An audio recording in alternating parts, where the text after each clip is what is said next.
Hello friends, चलिए आज की क्लास शुरू करते हैं। आज का हमारा टॉपिक है अंतरिक्ष क्षेत्र वाला ही टॉपिक है। लास्ट क्लास में हमने इसरो के सभी मिशन देख लिए थे। आज की क्लास में हम इसरो के अलावा दुनिया भर की जो एजेंसी हैं, चाहे वो नासा हो गई, चाहे यूरोपियन स्पेस एजेंसी ईएसए हो गई, रूस की एजेंसी हो गई, या चीन की, जापान की, इन सब के जितने भी इम्पोर्टेंट मिशन हैं वो सारे देखेंगे।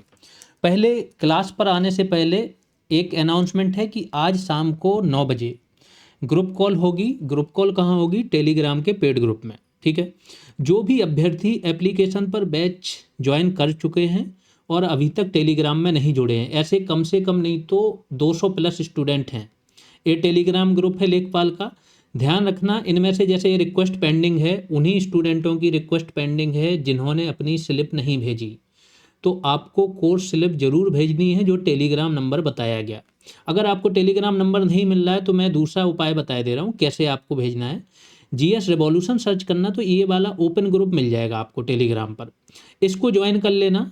इसके बाद मेंबर्स में जाना तो ये जो राज मिश्रा करके आईडी है, इस आईडी पर आपको भेज देना है जो भी आपकी कोर्स स्लिप है। अब कोर्स स्लिप कहाँ से मिलेगी? तो कोर्स स्लिप में जब आप जाओगे ना, कोर्स पर क्लिक करोगे तो ऊपर डाउनलोड रिसिप्ट करके ऑप्शन आता है, वहीं से डाउनलोड कर लेने हैं। कई बार वो ओपन नहीं होती है तो आपको क्या करना है, जहाँ डाउनलोड हुई वहीं से सेलेक्ट करके वो सेंड कर देना है। फिर भी कोई प्रॉब्लम आ रही तो टेलीग्राम पर जो मैंने अभी बताया उसी आईडी पर मैसेज कर देना, तो आपको समाधान दिया जाएगा। आप तभी जुड़ पाओगे जब आप स्लिप भेजोगे, इतना ध्यान रखना। अब आते हैं हम थोड़ा सा स्ट्रेटजी पर। जो नए स्टूडेंट जुड़े हैं उन्हें समझ में नहीं आ रहा है कि कहाँ से पढ़ना है, तो उनको मैं बता दे रहा हूँ कि स्ट्रेटजी क्या होनी चाहिए। बैच ही दिखाई दे रहा हूँ पूरा। अगर आप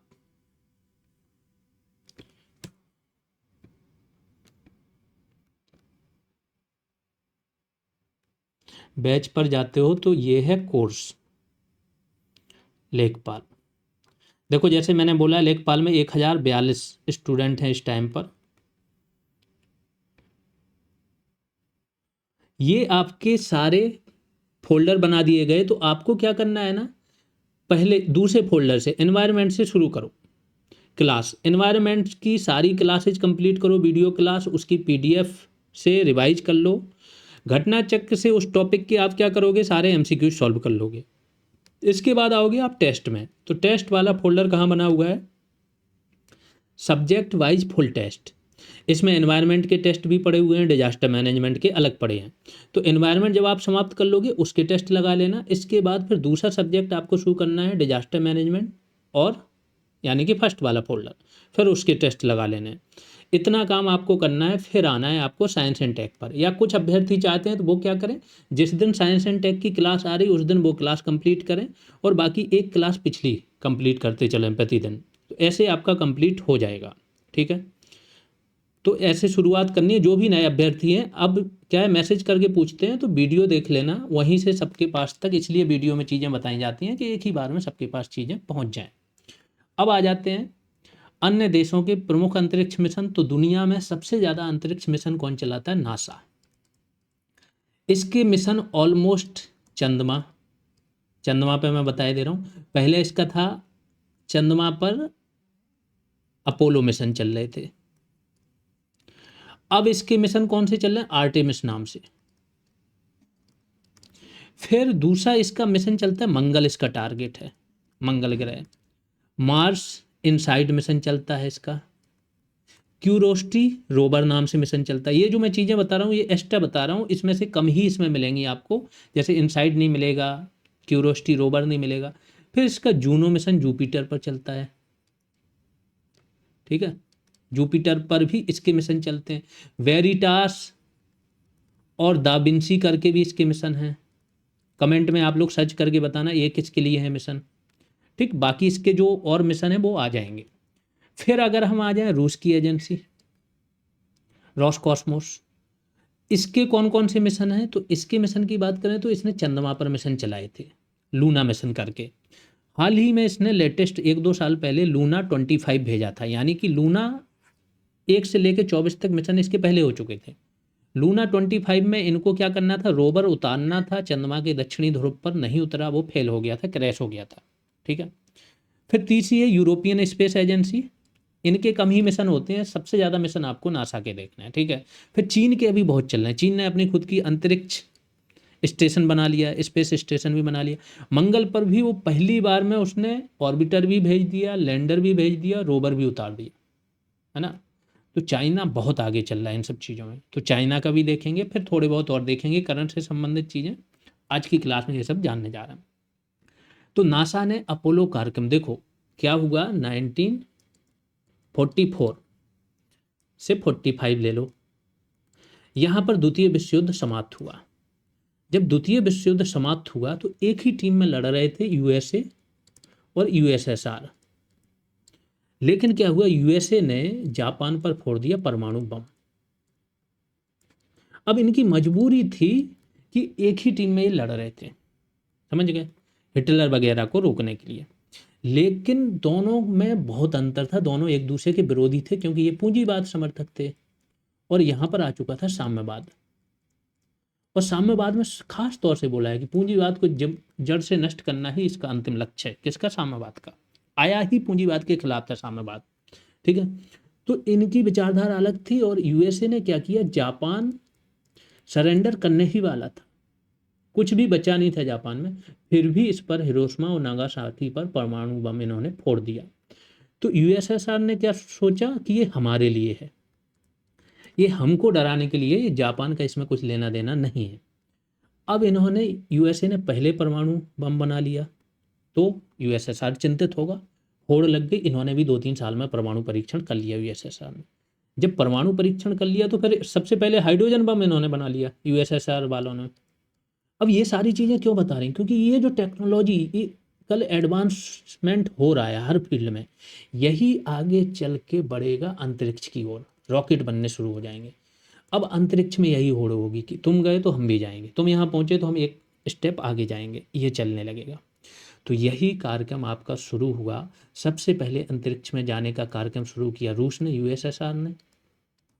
एक बार केवल रूस पीछे हुआ था, कब? परमाणु बम बनाने में, परीक्षण में। इसके बाद हर चीज़ में इन्होंने अगुवाई की और यूएसए इनके पीछे आया। तो कार्यक्रम तो ये अभी देखोगे आगे चल के, जब यूएसएसआर का पढ़ोगे तो उसका पहले था चंद्रमा पर जाने का, लेकिन इनका पहले हम पढ़ लेते हैं।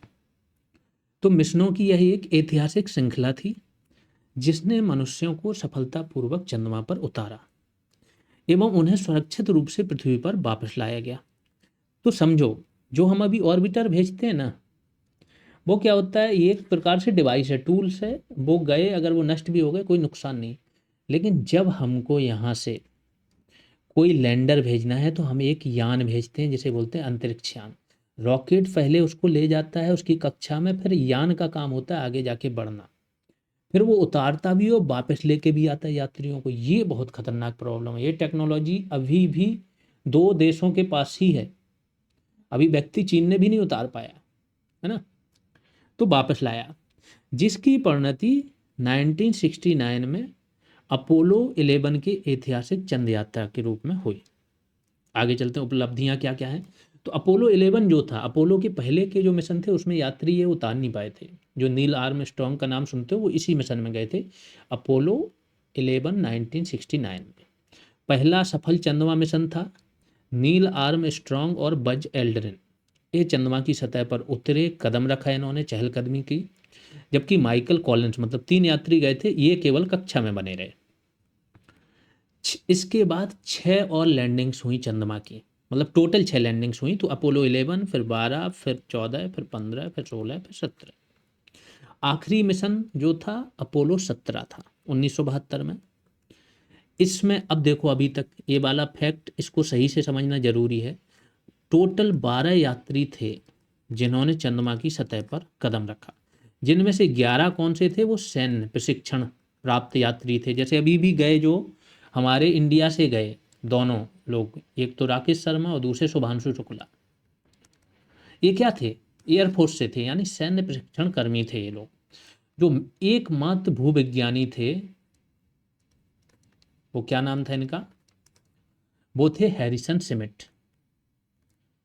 तो इसमें भूवैज्ञानिक केवल जो एकमात्र जिन्होंने चंद्रमा की सतह पर कदम रखा उनका नाम था हैरिसन सिमिट, जिन्होंने चंद्रमा पर चलने का अनुभव किया। हालांकि पहले कौन से थे, नील आर्मस्ट्रॉन्ग। तकनीक, ये जो आपका अपोलो 17 मिशन है, इसमें किस तकनीक का प्रयोग हुआ है? तो सैटर्न 5 रॉकेट का उपयोग किया, जो अब तक का सबसे शक्तिशाली रॉकेट था। फिर दूसरा मिशन जो नासा का चल रहा है वो है आर्टेमिस। अब आर्टेमिस नाम से जो भी आए वो समझ लेना चंद्रमा से रिलेटेड मिशन है। अब चूंकि इन लोगों को समय हो गया, 1972 में इन्होंने मिशन आखिरी कर लिया। अगर देखें तो 28 साल यहाँ पर हो गए, 26 साल यहाँ पर हो गए, है ना। तो टोटल 54 ईयर्स हो गए। ये चंद्रमा पर अभी उतरे नहीं है, तो इनकी जो टेक्नोलॉजी है वो अब टेस्ट करना जरूरी है, एकदम से नहीं भेज सकते हैं। अभी रूस का क्या हुआ, रूस ने लूना 25 भेजा, बिना यात्रियों के भेजा, वो क्रैश हो गया। जिसके पास पहले से, आज से 50 साल पहले टेक्नोलॉजी थी, वो वर्तमान में असफल हो जा रहा है। तो अंतरिक्ष क्षेत्र ऐसा है, अनप्रिडिक्टेबल है। तो ये आर्टेमिस में इनके बहुत सारे प्रोग्राम हैं। पहले इन्होंने ऐसे ही ऑर्बिटर भेजा, फिर अब लैंडर भेजेंगे, फिर यात्रियों को भेजेंगे जो केवल कक्षा की परिक्रमा करके आ जाएंगे, लैंडिंग नहीं करेंगे। फाइनली ये भेजेंगे लैंडिंग करने वाले यात्रियों को। तो आर्टेमिस 2 क्या है? नासा का पिछले 50 वर्षों में पहला मानवयुक्त चंद्र मिशन है। इसमें 4 अंतरिक्ष यात्रियों को 10 दिन के चंद्रमा फ्लाई बाई पर भेजा जाएगा, मतलब उड़ेंगे केवल और वापस आ जाएंगे, लैंडिंग नहीं करेंगे आर्टेमिस 2 में, ताकि भविष्य के चंद्र लैंडिंग से पहले डीप स्पेस सिस्टम्स का परीक्षण किया जा सके। जो भी इनके सिस्टम हैं, क्रू मॉड्यूल हैं, जीवन रक्षक प्रणालियां हैं, इनका परीक्षण करना। मिशन का प्रकार क्या है? मानवयुक्त चंद्र फ्लाई बाई मिशन है, मतलब लैंडिंग नहीं है, मनुष्य जाएंगे चंद्रमा को घूम के चक्कर लगा के वापस आएंगे। लॉन्च तिथि फरवरी में इसकी थी। अभी हाल ही में मैं नासा के देख रहा हूँ, ट्वीट वगैरह आते रहते हैं, तो ये मुश्किल से 1 महीने के अंदर ये लॉन्च हो जाएगा। ठीक है, इसके बीच में निर्धारित करनी है इनको। इसके बाद रॉकेट कौन सा लेके जाएगा इनको? तो स्पेस लॉन्च सिस्टम्स, SLS, अब तक का सबसे शक्तिशाली रॉकेट है। वो तो हर बार जो नया भेजा जाएगा वो पिछले वाले से शक्तिशाली रहेगा। अंतरिक्ष यान, जैसे इसमें क्या है ना, जब किसी यात्री को लेके जाना है तो 2 चीज़ें जाती हैं। एक जाता है रॉकेट, जो पृथ्वी की जो ग्रेविटी है उससे बाहर निकाल के उसको कक्षा में ले जाता है। फिर अंतरिक्ष यान होता है जो कक्षा से लेके लैंडिंग कराता है और वापस लेके आता है। तो 2 चीज़ें जाती हैं। तो रॉकेट कौन सा है? SLS। और अंतरिक्ष यान कौन सा है? Orion deep space. यात्रा के लिए डिजाइन किया गया, और ये दोनों का पहला मानवयुक्त उड़ान मिशन होगा, चाहे रॉकेट हो SLS, चाहे ओरियन अंतरिक्ष यान हो। इसमें जो क्रू सदस्य हैं, तो रीड बिस्मैन कमांडर होंगे नासा के जो इसमें जाएंगे। विक्टर ग्लोबर पायलट होंगे नासा के। क्रिस्टीना कोच बहुत फेमस महिला है ये। अंतरिक्ष क्षेत्र में हाल ही में इन्होंने एक रिकॉर्ड बनाया था। ये आप लोगों को सर्च करना, कुछ काम आप लोगों को इसलिए दिया जाता है कि जब खुद से सर्फिंग करोगे, चीज़ें करोगे, तो इंटरेस्ट भी जागेगा, याद भी रहेगा। इन्होंने हाल ही में 1-1.5 साल पहले एक रिकॉर्ड बनाया था। आप लोगों को बताना है कमेंट सेक्शन में क्या रिकॉर्ड बनाया था। और महिलाएं हैं, पहली महिला होंगी जो जाएंगी ये चंद्रमा पर। फिर जेरेमी हैंसन मिशन विशेषज्ञ हैं, कनाडाई अंतरिक्ष एजेंसी में ये काम करते हैं। ठीक। क्रिस्टीना कोच पहली महिला होंगी जो चंद्रमा की उड़ान भरेंगी, और जेरेमी हैंसन पहले गैर अमेरिकी अंतरिक्ष यात्री होंगे जो चंद्र मिशन पर जाएंगे। ठीक है। लेक्सी इसी का ही हिस्सा है, जो आर्टेमिस है ना उसी का हिस्सा है लेक्सी। लेक्सी का फुल फॉर्म क्या है? लूनर। अब लूनर आ गया तो लूनर मतलब भी चंद्रमा होता है। ठीक है। तो lunar environment heliospheric X ray imager NASA का मिशन है, जिसे जनवरी 2025 में लॉन्च किया गया था। इसका उद्देश्य क्या है? देखो, चंद्रमा पर ये एक प्रकार से वेधशाला लगा देंगे, परीक्षण यंत्र लगा देंगे जो पृथ्वी की माप करेगा। पृथ्वी का जो मैग्नेटोस्फीयर है इसकी माप होगी। तो इसका उद्देश्य क्या है? चंद्रमा से पृथ्वी के मैग्नेटोस्फीयर का अध्ययन करना। किस चीज़ से? सॉफ्ट एक्सरे इमेजिंग के माध्यम से। यह नासा के आर्टेमिस अभियान का हिस्सा है। इसे ब्लू घोस्ट 1 लैंडर के माध्यम से चंद्रमा की सतह पर पहुंचाया गया। मतलब चंद्रमा पर इन्होंने सतह पर ये यंत्र लगा दिया, एक्सरे इमेजिंग वाला, और ये पृथ्वी का जो है मैग्नेटोस्फीयर इसकी इमेज वगैरह लेगा, इसका अध्ययन करेगा। लेक्सी पृथ्वी के मैग्नेटोस्फीयर की वैश्विक छवियां कैप्चर करता है, जिससे वैज्ञानिक यह समझ सकते हैं कि सौर पवन पृथ्वी के चुंबकीय क्षेत्र के साथ कैसे इंटरेक्ट करता है। आगे चलते हैं। हब्बल अंतरिक्ष दूरबीन। देखो, एडविन पी हब्बल ये क्या थे? बहुत बड़े वैज्ञानिक थे। इन्हीं के सम्मान में ये दूरबीन उस टाइम तक की सबसे बड़ी, दुनिया की सबसे बड़ी दूरबीन थी। जितने भी नए तारों का आविष्कार हुआ अधिकांश का इसी ने किया है। जो नए तारे हैं, जितने ब्लैक होल हैं या अन्य चीज़ें इनसे संबंधित है, बाहरी ब्रह्मांड से संबंधित, अधिकांश में इसका बहुत बड़ा योगदान था। अब हालांकि ये इसकी जो कार्यकाल था वो समाप्त हो गया था, कई बार बढ़ाया गया। अब इसकी जगह पर आ गया है जेम्स वेब टेलीस्कोप। हालांकि ये भी काम कर रहा है अभी। ठीक है। लॉन्च तिथि कब थी? 24 अप्रैल 1990 को। कक्षा इसकी कौन सी थी? लो अर्थ ऑर्बिट में, मतलब ध्रुवीय कक्षा में था, पृथ्वी से 515 किलोमीटर ऊपर। वैज्ञानिक उद्देश्य क्या थे? गैलेक्सियों, तारों, ग्रहों के निर्माण और विकास का अन्वेषण करना, black hole, nebula, supernova, dark energy का अध्ययन करना। ये तीन चीज़ें जो हैं ये तारों के जीवन के अलग अलग चरणों में बनती हैं। नेबुला सबसे पहला चरण होता है, फिर सुपरनोवा विस्फोट होता है, और इसके बाद ये होता है, मतलब जो आपकी एक सीमा है, ठीक है, उस सीमा से ज़्यादा अगर हो इसका द्रव्यमान, तो फिर क्या होगा? या तो सुपरनोवा विस्फोट हो जाएगा या ब्लैक होल बनेगा। तो ये सब तारों से संबंधित है, और डार्क एनर्जी एक अलग चीज़ है। एक्सोप्लैनेट वायुमंडल। एक्सोप्लैनेट क्या होता है? तो प्लैनेट, हमारा प्लैनेट कौन सा है? सूर्य नहीं, ग्रह तो हमारा पृथ्वी है। हम किस मंडल में रहते हैं? तारा हमारा कौन सा है? वो है सूर्य। सौर मंडल में रहते हैं, तारा एक ही है, और जितने भी ग्रह हैं, बुध, शुक्र, पृथ्वी, मंगल, एक किसके? सौर मंडल के भाग हैं। फिर अलग तारे जो होते हैं, हर तारे की एक खासियत होती है कि उसके पास अपना खुद का प्रकाश होता है और ऊष्मा होती है, हीट होती है। ठीक। उस तारे के आसपास जितने भी ग्रह होते हैं, तारे का आकार, कई ऐसे तारे हैं जो सूर्य से भी लाखों गुने बड़े हैं, तो उसके आसपास जो भी ग्रह होते हैं वो उस तारे के ग्रेविटी से बंधे होते हैं और इसी का परिक्रमा लगाते हैं। तो ऐसे तारा या ऐसे ग्रह जो अन्य तारे, सूर्य के अतिरिक्त अन्य तारे की परिक्रमा करते हैं, उसे बोला जाता है एक्सोप्लैनेट। ठीक।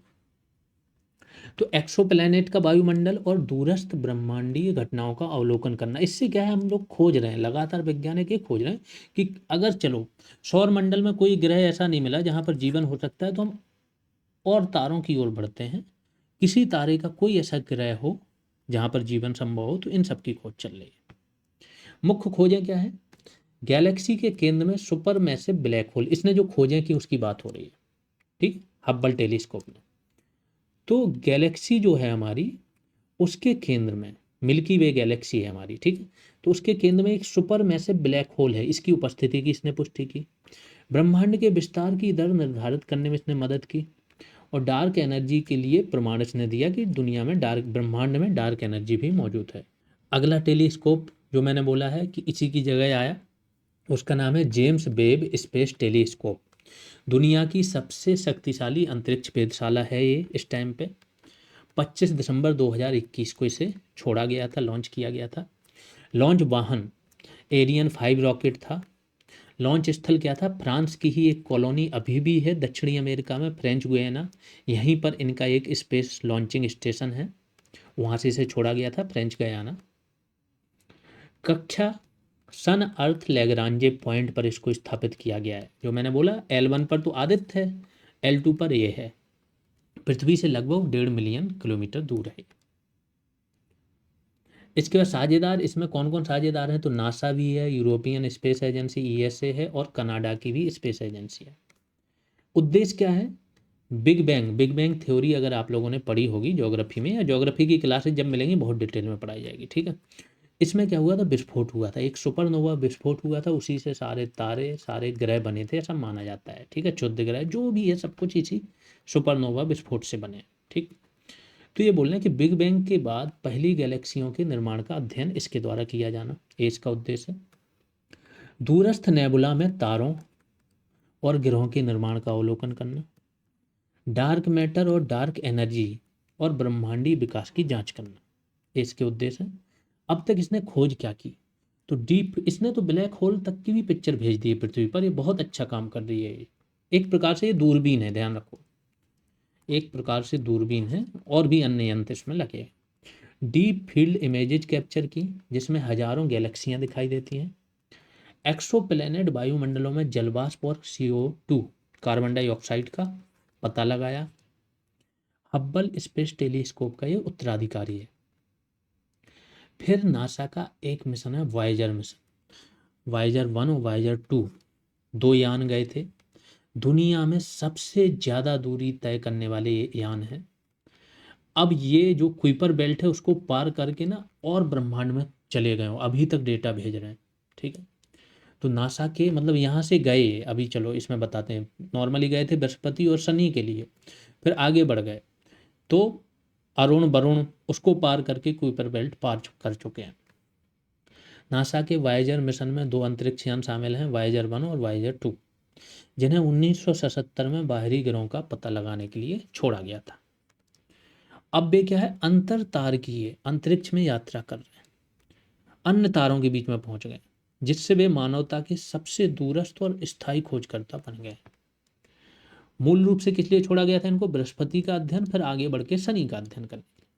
5 वर्षीय मिशन था, लेकिन बाद में इसे कहाँ भेज दिया गया? अरुण की ओर बढ़ा दिया गया, फिर वरुण की ओर बढ़ा दिया गया, जिससे यह चारों बाहरी ग्रहों का दौरा करने वाला एकमात्र यान बन गया, यानी बृहस्पति, शनि, अरुण और वरुण। दोनों यान विस्तारित मिशन चरण में, जैसा मैंने बोला कि अब तो ये कुइपर बेल्ट को पार करके और आगे निकल गए। ठीक है, और पृथ्वी से 22 अरब किलोमीटर से भी अधिक दूरी पर होने के बावजूद ये डेटा भेज रहे हैं। ठीक है, तो वायेजर मिशन याद रखना। चांगई 6 मिशन, अब चीन की शुरुआत हो गई। चीन का ऐतिहासिक चंद्र मिशन है जो जून 2024 में चंद्रमा का जो सुदूरवर्ती भाग है, इससे दुनिया के पहले नमूने इसने सफलतापूर्वक वापस लेके आया। ठीक है, चांद के नमूने लेके आया। मानव इतिहास का पहला मिशन है जिसने चंद्रमा के जो दूरस्थ हिस्सा है फार साइड, इससे नमूने भी एकत्र किए और पृथ्वी पर वापस लाने में सफलता पाई। यह कार्य पहले कभी नहीं हुआ था। हालांकि चंद्रमा पर इंसान उतर चुके थे, लेकिन दूरस्थ भाग पर नहीं उतरे थे। फिर इसका दूसरा मिशन जो है चीन का, वो है तियानवेन 1, मंगल का मिशन था। जब भारत ने मंगलयान छोड़ दिया और ये सब पहली बार में ही ऑर्बिटर भेज दिया, चीन इससे परेशान हुआ, और जब ये परेशान हुआ तो फिर इसने और आगे का काम कर दिया। 23 जुलाई 2020 को प्रक्षेपण यान था लॉन्ग मार्च 5। मिशन का प्रकार क्या था? मंगल का जो ऑर्बिटर था, लैंडर था और रोवर, तीनों एक बार में भेजे। हमने केवल क्या भेजा था? MOM, ऑर्बिटर केवल। उपलब्धियां क्या हैं? 10 फरवरी 2021 को मंगल की कक्षा में प्रवेश किया। 15 मई 2021 को यूटोपिया प्लैनेटिया में झुरोंग रोवर की सफल लैंडिंग हुई। यूटोपिया प्लैनेटिया मंगल पर एक स्थान था और रोवर का नाम क्या था इसका? Zhurong rover. चीन पहला देश बना जिसने अपने पहले ही प्रयास में मंगल की कक्षा में प्रवेश किया, लैंडिंग की और रोवर का संचालन किया। हालांकि पहले ही प्रयास में मंगल की कक्षा में प्रवेश करने वाला, केवल कक्षा में प्रवेश करने वाला देश इंडिया था, लेकिन इसने प्रवेश के साथ साथ लैंडिंग और रोवर का भी संचालन किया। फिर अगला मिशन है तियानवेन 2, क्षुद्र ग्रह और धूमकेतु के लिए मिशन है। अब क्षुद्र ग्रह क्या है? देखो, किसी तारे के जो छोटे छोटे टुकड़े होते हैं वो घूमते रहते हैं उसके तारे के आसपास, या ग्रह के टुकड़े भी जो होते हैं, ठीक है, वो भी तारे के भी चारों ओर घूमते हैं और ग्रह के भी घूमने लगते हैं। जैसे पृथ्वी के आसपास बहुत सारे क्षुद्र ग्रह हैं, वेनू सबसे पास वाला क्षुद्र ग्रह है, ये पृथ्वी का भी परिक्रमा करता है और ये सूर्य का भी करता है। ठीक है, तो ऐसे बहुत सारे क्षुद्र ग्रह हैं। ये अब इन इम्पोर्टेंट क्यों है ये? क्योंकि ये उसी मटेरियल से बने हैं जिस मटेरियल से बाकी के ग्रह बने हैं, क्योंकि इन्हीं से ही टूट के बने हैं। तो अगर इन क्षुद्र ग्रहों का अध्ययन कर लिया तो हमें ग्रह निर्माण की पूरी प्रक्रिया पता चल जाएगी कि ग्रहों का निर्माण कैसे हुआ, किन चीज़ों से हुआ। ठीक है, इसीलिए क्षुद्र ग्रहों का अध्ययन किया जाता है। प्रक्षेपण यान क्या था इसका? लॉन्ग मार्च 3B, 28 मई 2025 को प्रक्षेपण हुआ था। प्रकार क्या था कि क्षुद्र ग्रह पे जाना और वहां से नमूना लेके आना। ऑर्बिटर भी गया था और लैंडर भी गया था। और कौन सा इन्होंने क्षुद्र ग्रह चुना? तो 469219 कामो ओ अलेवा पृथ्वी के निकट का क्षुद्र ग्रह है। 2027 तक नमूना एकत्रित करके वापस होना है इसका मिशन। उद्देश्य क्या है? इससे क्षुद्र ग्रहों के निर्माण और विकास को समझने में मदद मिलेगी। प्रारंभिक सौरमंडल की सामग्री की जांच भी हो सकेगी। आगे चलते हैं। अगला मिशन है PROBA 3 mission, European space agency का है। प्रोबा 3 यूरोपियन अंतरिक्ष एजेंसी का एक सौर मिशन था। 5 दिसंबर 2024 को, अब बस ध्यान रखना, इंपॉर्टेंट इसलिए हो जाता है, इसरो के PSLV एक्सेल रॉकेट से इसे प्रक्षेपित किया गया था। इसरो की 2024 तक बहुत ज़्यादा इमेज बन गई थी। 104 सैटेलाइट इसने एक बार में भेज दिए थे, यानी 2-3 चीज़ें इसने एक साथ कर दी थी मार्स ऑर्बिटर मिशन के बाद, MOM के बाद इसकी इमेज बहुत ज़्यादा बन गई थी। फिर थोड़े से अभी हाल ही में जो लगातार 2 फेलियर हुए ना, फेलियर जब होता है तो दुनिया भर के भी सैटेलाइट होते हैं, वो भी गायब हो जाते हैं, है ना, तो फिर धक्का लगता है इमेज को भी। अभी हाल ही में थोड़ा धक्का लगा है, पीछे गई इमेज, नहीं तो बहुत ज़बरदस्त इमेज थी। अब सोचो, यूरोपियन स्पेस एजेंसी अपने सौर मिशन, कितना बड़ा मिशन है, इसके लिए इसरो का यूज कर रही है। दुनिया का पहला सटीक संरचना उड़ान मिशन है, जिसे अंतरिक्ष में कृत्रिम सूर्य ग्रहण बनाकर सूर्य के कोरोना का अध्ययन करने के लिए डिजाइन किया गया। मतलब अंतरिक्ष में जाओ, सूर्य ग्रहण क्या होता है, जैसे सूर्य है और पृथ्वी है, अब इसके बीच में चंद्रमा आ जाए तो होता है सूर्य ग्रहण। मतलब ऐसी अवस्थिति बने जिस वजह से सूर्य दिखाई ना दे हमें पूरा, उसे बोलते हैं सूर्य ग्रहण। तो वो तभी बन सकती है जब सूर्य और पृथ्वी के बीच में चंद्रमा आ जाए। ऐसे ही चंद्र ग्रहण, तो चंद्र ग्रहण कब होता है, जब चंद्रमा और पृथ्वी, चंद्रमा और सूर्य, क्योंकि चंद्रमा, अभी एक चीज और समझो, यहाँ उल्टा हो जाएगा। क्यों उल्टा हो जाएगा, क्योंकि चंद्रमा हमें क्यों दिखाई देता है, सूर्य के प्रकाश से। ये है सूर्य मान लो, ये है चंद्रमा। तो चंद्रमा हमें क्यों दिखाई देता है, जब सूर्य का प्रकाश इस तक पहुंचता है लगातार। अब चंद्र ग्रहण होना है तो चंद्रमा और सूर्य के बीच में पृथ्वी आ जाए, तो सूर्य का प्रकाश इस पर डायरेक्ट पूरा नहीं पहुंच पाएगा, तो ये चंद्र ग्रहण हो जाता है। तो बस किसी चीज को हमें दिखाई देने में कोई बाधा आ जाए बीच में, तो जो चीज ना दिखाई दे उसका ग्रहण माना जाता है। ठीक है। कोरोना ग्राफ अंतरिक्ष यान सूर्य के जो कोरोना है, जो बाहरी सूर्य का बाहरी वायुमंडल है, इसका अध्ययन करता है। इसके बाद आकुल्टर अंतरिक्ष यान जो है, 2 यान गए हैं इसके साथ, ठीक है, वो सूर्य के चमकीले भाग को ढककर कृत्रिम सूर्य ग्रहण का निर्माण करता है। और प्रक्षेपण यान क्या था इसका, PSLV XL, extra large PSLV था। लूना मिशन सोवियत रूस का था ये, USSR का लूना मिशन, चंद्रमा के लिए जैसा उनका अपोलो 11 चला या अपोलो वाले मिशन चले, इनके लूना मिशन चलते थे। ये श्रृंखला थी जो 1959 से 1976 के बीच संचालित हुई थी। सोवियत चंद्र अन्वेषण मिशनों की एक श्रृंखला थी, जो चंद्रमा के साथ पहला सफल मानव निर्मित संपर्क था। मतलब चंद्रमा पर पहला मानव निर्मित संपर्क जो सफल हुआ था वो रूस ने किया था। संचालक कौन थे, सोवियत संघ, USSR। अवधि 1959 से 1976 तक टोटल 24 मिशन थे। उपलब्धियां क्या क्या थी, हाँ, जिससे भी टेलीग्राम ग्रुप ज्वाइन करना है उसे क्या करना होगा, GS रेवोल्यूशन सर्च कर लेना है। चाहे टेलीग्राम पर करोगे तो टेलीग्राम ग्रुप मिल जाएगा, यूट्यूब पर करोगे तो यूट्यूब चैनल, और प्ले स्टोर पर करोगे तो एप्लीकेशन मिल जाएगा। लूना 1 1959 में छोड़ा, चंद्रमा के निकट पहुंचने वाला पहला अंतरिक्ष यान था ये। टकराने से चूक गया, लेकिन सूर्य की कक्षा में इसने प्रवेश कर लिया था, अभी मनुष्य नहीं गया इसमें। फिर लूना 2 1959, चंद्रमा पर टकराने वाला पहला मानव निर्मित वस्तु थी। टकराने मतलब उस पर गया, टकराया, उतरा, सॉफ्ट लैंडिंग नहीं हुई। ठीक है। लूना 3 1959 में चंद्रमा के दूरस्थ भाग की पहली तस्वीरें ली। आगे चलते हैं। लूना 9 1966, चंद्रमा पर पहली सफल सॉफ्ट लैंडिंग हुई, सतह से तस्वीरें भी भेजी। तो अपोलो 11 कब हुआ, 1969 में, उसके 3 साल पहले ये सफल हो गए थे सॉफ्ट लैंडिंग में। लूना 10 1966 में चंद्रमा की कक्षा में प्रवेश करने वाला पहला अंतरिक्ष यान था। अब अंतरिक्ष यान भी भेज दिया इन्होंने, सॉफ्ट लैंडिंग बिना अंतरिक्ष यान के की थी, जैसे अभी हमने की थी, है ना, लैंडर और रोवर से। और लूना 16, लूना 20 और लूना 24 से इन्होंने क्या किया, नमूना वापसी मिशन किया, वहां से नमूने वापस लेके आए। अब बोलोगे कि अभी तो बताया गया था कि चीन पहली बार नमूना, तो चीन जो दूरस्थ साइड है ना, वहां से पहली बार नमूना लेके आने वाला पहला देश। अब कुछ करंट अफेयर्स की अपडेट देख लीजिए। वैश्विक अंतरिक्ष अन्वेषण सम्मेलन भारत ने किया, बहुत बड़ा सम्मेलन था, गैलेक्स जिसे बोला गया, 2025 में। तो 12वां जो गैलेक्स का सम्मेलन था वो नई दिल्ली में हुआ 7 से 9 मई 2025 के बीच। इसरो और इसमें किसने भाग लिया, अंतर्राष्ट्रीय अंतरिक्ष महासंघ, दोनों ने मिलकर आयोजित किया था। और जिसने भारत की अंतरिक्ष अन्वेषण और सॉफ्ट पावर को बहुत बढ़ाया। ठीक है, आगे चलते हैं। इसरो के 5वें अध्यक्ष जो थे के कस्तूरी रंगन, इनका निधन हो गया, तो इनके बारे में जानकारी होनी चाहिए। हाल ही में जो 2020 में हमारी नई शिक्षा नीति आई वो भी इन्होंने ही ड्राफ्ट की थी। तो डॉक्टर के कस्तूरी रंगन एक दूरदर्शी अंतरिक्ष वैज्ञानिक थे। 84 वर्ष की आयु में इनका निधन हुआ 25 अप्रैल 2025 को बेंगलुरु में। इन्होंने 1994 से 2003 तक इसरो का नेतृत्व किया था। काफ़ी समय तक रहे, 94 मतलब 6 साल और 9 साल तक ये इसरो के हेड रहे। PSLV, GSLV तथा INSAT IRS, Indian remote sensing और इंडियन नेशनल सैटेलाइट सिस्टम, ये जो उपग्रह प्रणालियां हैं, इन जैसे मिशनों का इन्होंने क्या किया, मार्गदर्शन किया।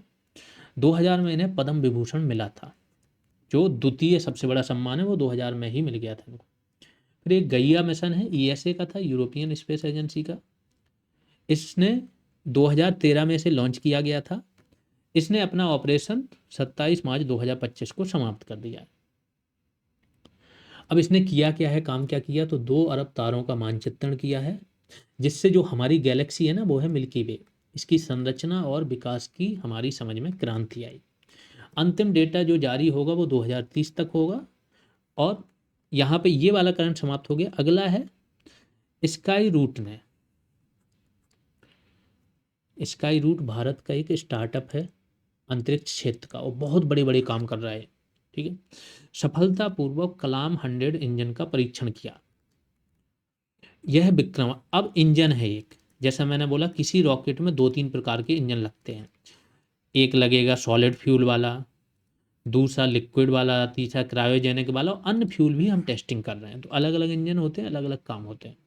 तो इसने विक्रम-1 रॉकेट है, इसके तीसरे चरण को शक्ति देने के लिए कलाम 100 इंजन का परीक्षण किया। इंजन ने क्या किया, 102 सेकंड तक काम किया, और जिसमें 100 किलो न्यूटन का थ्रस्ट था। थ्रस्ट नहीं, यहाँ पर थ्रस्ट होगा। इसके बाद यह कंपोजिट मोटर केसिंग से बना था। अगला देखते हैं। 2 स्टार्टअप याद रखना, एक है अग्निकुल कॉस्मोस और दूसरा है स्काई रूट। ये बहुत अच्छा काम कर रहे हैं, बहुत नई नई इनोवेशन कर रहे हैं हर 2-3 महीने। स्पेस एक्स ने लॉन्च किया फ्रेम 2 मिशन। स्पेस एक्स जानते हो, एलन मस्क की है। फ्रेम 2 बना पहला मानव अंतरिक्ष उड़ान मिशन ध्रुवीय कक्षा में, जिसे स्पेस एक्स ने 1 अप्रैल 2025 को लॉन्च किया था। इस क्रू ने 22 प्रयोग किए, जिसमें क्या क्या शामिल था कि अंतरिक्ष में पहली बार एक्सरे और मशरूम का कल्टीवेशन हुआ। मिशन का समय क्या था, केवल 3.5 दिन। फिर इसरो और सेमी कंडक्टर लेबोरेटरी, SCL का फुल फॉर्म है, इन्होंने 32 बिट माइक्रो प्रोसेसर बनाया, जिसका नाम क्या दिया, विक्रम 3201 और कल्पना 3201। इसरो और सेमीकंडक्टर लेबोरेटरी ने लॉन्च किया है। ठीक है, तो विक्रम 3201, या जिसे नाम दिया गया कस्टम ISA, और कल्पना 3201 स्पार्क V8, यह भारत के पहले 32 bit space grade micro processor है। इंपॉर्टेंट है, ध्यान रखना, पहले 32 बिट हैं, पहले हैं, और स्पेस ग्रेड, स्पेस का अलग ग्रेडिंग होता है, अलग टेक्नोलॉजी होती है और एडवांस लेवल होता है। इनका परीक्षण PSLV C60 में हुआ है, और यह ADA और C को सपोर्ट करते हैं। ये बैच की जानकारी है। अगर आप चाहते हो कि आपकी तैयारी बहुत ही एक प्लान तरीके से हो, डेली आपके पास करने को कुछ हो, टारगेट हो, लगातार आप तैयारी करते रहें, आप बैच ज्वाइन कर सकते हैं। सारी क्लासेज मिल जाएंगी, वीडियो और PDF दोनों मिल जाएंगे। PDF आप प्रिंट करा पाओगे। आगे चल के वैल्यू एडिशन क्लासेज भी आएंगी। वो क्लासेज होती हैं जिसमें करंट अपडेशन टॉपिक वाइज रहता है और भी चीज़ें रहती हैं। सब्जेक्ट वाइज टेस्ट, जैसे ही एक सब्जेक्ट समाप्त हो जाता है उस सब्जेक्ट का टेस्ट 2-3 टेस्ट हो जाते हैं, जितने ज़रूरत होते हैं उतने टेस्ट होते हैं। आगे चल के फुल टेस्ट भी होंगे, डेली टास्क, टारगेट और ये सब चीज़ें दी जाती हैं। रेगुलर ग्रुप कॉल होती रहती है, जैसे कि आज ही अनाउंस की कि आज 9 PM पर आपके ग्रुप में ग्रुप कॉल होगी। ज्वाइन कैसे करना है, तो GS रेवोल्यूशन आपको सर्च करना है प्ले स्टोर पर, और एप्लीकेशन डाउनलोड करके लॉगिन कर लेना है। लॉगिन करने के बाद एप्लीकेशन के अंदर ऑल कोर्सेज में जाना ऑप्शन में, या फिर स्टोर ऑप्शन में, दोनों ऑप्शन एप्लीकेशन के अंदर मिलेंगे। कहीं पर भी जाओगे तो आपको सारे कोर्स दिख जाएंगे, उसी कोर्स पर क्लिक करके वहीं से बाई कर लोगे तो कोर्स ओपन हो जाएगा। UPSI का भी बैच चल रहा है, यहाँ पर भी आपकी हिंदी, GS और मूल विधि यानी 200 नंबर का जो है वो कंप्लीट कराया जा रहा है। वो ऑलमोस्ट चीज़ें कंप्लीट हो गई विद टेस्ट। कोई क्वेरी है तो इस नंबर पर व्हाट्सएप कर सकते हैं या फिर कॉल कर सकते हैं। बाकी आप सभी लोग शेयर ज़रूर करें, जो भी क्लासेज लगातार देख रहे हैं, अगर क्लासेज हेल्पफुल लग रही हैं तो शेयर करो। आगे चलते हैं। चंद्रयान 5। तो चंद्रयान 5 जो है, मैंने पहले ही बताया था, जापान के साथ मिलकर ये चलेगा। जापान के साथ हमारा एक कॉन्टैक्ट हुआ है, एमओयू साइन हुआ है। तो भारत ने जापान के साथ समझौता किया कि जो चंद्रयान 5 है इसका अगल मतलब अनदर नाम क्या है, ल्यूपेक्स। ये दक्षिणी ध्रुव पर जाएगा चंद्रमा के। इसमें इसरो क्या करेगा, लैंडर बनाएगा, और जो जापान की एजेंसी जैक्सा वो रोवर बनाएगी। यह मिशन चंद्रमा के हमेशा दक्षिणी ध्रुव जो है ना, वो हमेशा अंधेरे में रहता है। अंधेरे में मतलब सूर्य प्रकाश नहीं पहुंचता है वहाँ पर। और इससे क्या होता है कि वहाँ का तापमान कहीं कहीं -190 डिग्री सेल्सियस तक है। तो ऐसे जहाँ पे तापमान कम होता है, ये जितनी चीज़ें बताई जाती हैं, कुछ मैंने देखा है, कुछ स्टूडेंट इतने बेवकूफ़ होते हैं, वो पढ़ रहे होते हैं, उनको क्या दिखता है, हाँ ये ऐसा आ गया, ये तो यहाँ पे भी मिल गया, ये यहाँ पे भी लिखा दिख गया। ऐसे लोगों का कभी भला नहीं होता है। जितनी चीज़ें एक क्लास में आपको समझाई जाती हैं, सुनना बहुत ज़रूरी है। इतनी किसी यूपीएससी वाली क्लास में भी चले जाना, मुझे बताना है किसी ने इतना कनेक्ट करके इतनी चीज़ें बता दी किसी एक क्लास में, नहीं होता है, पॉसिबल ही नहीं है। ये वहीं पॉसिबल है जहाँ किसी चीज़ का एक तो पहले से पूरी जानकारी हो, फिर लगातार अध्ययन चल रहा हो। ठीक है। तो यहाँ पर जहाँ पर भी देखो, अब क्या है, यहाँ पे टेक्नोलॉजी समझो। जहाँ पर भी -150 डिग्री सेल्सियस से कम तापमान, -150 तो बहुत बोलते हैं, -100 से कम तापमान हो, वहाँ पर क्या होता है, वहाँ पर चीज़ें आपने फ्रिज में देखा होगा, 0 डिग्री सेल्सियस पर भी चीज़ें ख़राब नहीं होती। -40 पर हम चीज़ें रखते हैं तो महीनों सालों तक ख़राब नहीं होती। और जब 100 से कम टेम्परेचर हो, वहाँ पर जो चीज़ें हज़ारों साल पहले जैसी थी वैसे ही रहेंगी। तो यहाँ पर जाने से हमें बहुत कुछ डेटा मिल सकता है, हज़ारों लाखों साल पहले का। जो चंद्रमा के निर्माण में वहाँ पर क्या है, पानी की उपस्थिति, जो बर्फ़ है उसके रूप में पता चल जाएगा। अगर बर्फ़ है, पानी वाली बर्फ़ है, आइस है, तो पानी की उपस्थिति का पता लगेगा। इसलिए मिशन यहाँ पर हो रहा है। फिर अगला करंट क्या है, झांसी उत्तर प्रदेश में बना स्पेस म्यूजियम। झांसी में यही हो सकता है, और क्या है, स्पेस म्यूजियम वगैरह घुमाएंगे, है ना। ऐसा थोड़ी है कि कोई स्पेस स्टेशन बना दें जिससे कि कुछ चीज़ें लॉन्च वगैरह हों, कोई रॉकेट। हालांकि भारत डायनामिक्स लिमिटेड BDL ने झांसी में क्या है, एक फैक्ट्री लगाई है। यहाँ से भी क्या गुजर रहा है, झांसी से जो आपका कॉरिडोर है, रक्षा कॉरिडोर, डिफेंस कॉरिडोर। तो भारत डायनामिक्स लिमिटेड ने अपनी एक फैक्ट्री यहाँ पर ज़रूर लगाई है ना। तो झांसी में म्यूजियम बना है, नया स्पेस म्यूजियम खोला गया। इसमें क्या है, इसरो की जो भी उपलब्धियां हैं, इंटरैक्टिव प्रदर्शनी हैं, बच्चों को स्पेस साइंस की प्रेरणा देने वाली चीज़ें होंगी। फिर इसरो ने सफलतापूर्वक काउपी सीड्स, जो बीज होते हैं काउपी वाले, इनको एक अंतरिक्ष मॉड्यूल में अंकुरित किया। इससे स्पेस एग्रीकल्चर और लंबे मिशन के लिए खाद्य सुरक्षा में मदद मिलेगी। आई होप आप लोग सर्च करना, जो शुभांशु शुक्ला थे वो ये लेके गए होंगे बीज, और वहीं पर इन्होंने किया होगा। ठीक है। वी नारायणन बने इसरो के अध्यक्ष। तो इसरो के इसके पहले अध्यक्ष कौन थे, एस सोमनाथ, है ना। अब इसरो के अध्यक्ष 1-2 साल में उनका कार्यकाल रिटायर हो जाते हैं तो नए आ जाते हैं। तो अभी जो बने हैं उनका नाम है वी नारायणन। 14 जनवरी 2025 को बने हैं। जो क्रायोजन, अब इनका क्या काम था, पहले इन्होंने क्या क्या काम किया था, तो क्रायोजेनिक प्रणोदन में अग्रणी रहे हैं। इनको इसरो का अध्यक्ष नियुक्त किया गया था, और एस सोमनाथ का इन्होंने स्थान लिया। एस सोमनाथ वही अध्यक्ष हैं जिनके कार्यकाल में चंद्रयान 3 सफल हुआ था। भारत ने अंतरिक्ष में मानव रहित डॉकिंग हासिल करने। डॉकिंग मैंने बताया, डॉकिंग क्या होती है, 2 यान रहते हैं, 2 सैटेलाइट रहते हैं, आपस में क्या है, जोड़ सकते हैं उनको। और भारत चौथा ऐसा देश बना जिसने सफलतापूर्वक मानव रहित डॉकिंग की। इसके बाद यह उपलब्धि क्या है, भविष्य का जो हम स्पेस स्टेशन मिशन बनाएंगे, जैसे स्पेस स्टेशन में बहुत सारे यान हमें जोड़ने पड़ेंगे, बहुत सारी चीज़ें करनी पड़ेंगी, उसके लिए हेल्पफुल रहेगा। फिर चीन ने पाकिस्तान के लिए एक लॉन्च किया, है ना। वैसे मेंशन तो नहीं करना चाहिए, लेकिन चलो पता तो लगे आप लोगों को कि इनको एक छोटा सा बक्सा भी भेजना है स्पेस में, तो चीन से भिजवाते। तो पाकिस्तान के लिए PRSC-E01 सैटेलाइट लॉन्च किया चीन ने। हालांकि इनके पास मिसाइल टेक्नोलॉजी भी नहीं है, ये सब बेवकूफ़ बनाते हैं, चीन से लेके उसको हरा पेंट करके अपना बनाते हैं, और चीन इनकी बराबर हेल्प कर रहा होता है कि भारत पाकिस्तान में ही लगा रहे, चीन से इनका कंपटीशन ना हो। तो चीन ने क्या किया, ये सैटेलाइट है पाकिस्तान का, इसको लॉन्च किया। आगे चलते हैं, इसरो का सबसे भारी रॉकेट, ये तो पिछली क्लासेज में भी जान चुके हो, LBM-3 है लॉन्च। अच्छा, पिछली क्लास में इसका जिक्र नहीं हुआ है, ये LMLB है, ये LBM-3 नहीं है। LMLB क्या है, लूनर मॉड्यूल लॉन्च व्हीकल। चंद्रमा के लिए जो मॉड्यूल लॉन्च व्हीकल होगा उसके लिए तो ये बनाना है, अभी हमें बनानी है, ठीक है। 2035 तक अपना सबसे भारी रॉकेट लॉन्च करेगा LMLB, जिसका फुल फॉर्म जानना इंपॉर्टेंट है। फिर होप एनालॉग मिशन इसरो, बहुत इंपॉर्टेंट है। ये क्या है, लद्दाख में एक घाटी है तिसोकर घाटी। लद्दाख का अगर तापमान देखो 4000, एवरेज 4000 मीटर की ऊंचाई, 3.5 से 4000 मीटर की ऊंचाई, तापमान कम होता है, वही यहाँ पर कंडीशन बनती हैं जो आपकी चंद्रमा वगैरह पर होती हैं।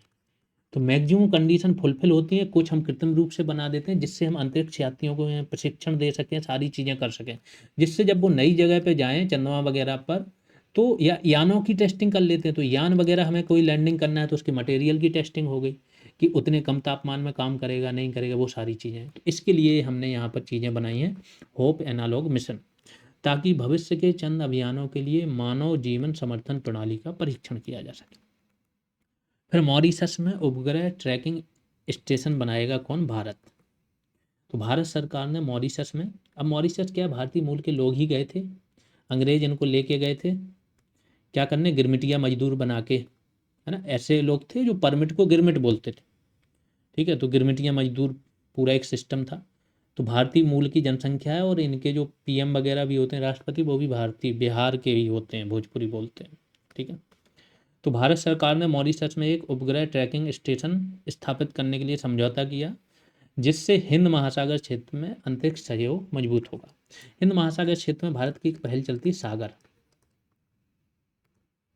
ठीक है, security and growth for all in the region. Andhra Pradesh में स्पेस सिटी और डिफेंस हब बनाया जाएगा। आंध्र प्रदेश बहुत काम कर रहा है, AICT, डिफेंस सिटी, ये सब काम के लिए कि हमारे यहाँ इन्वेस्टमेंट आ जाए।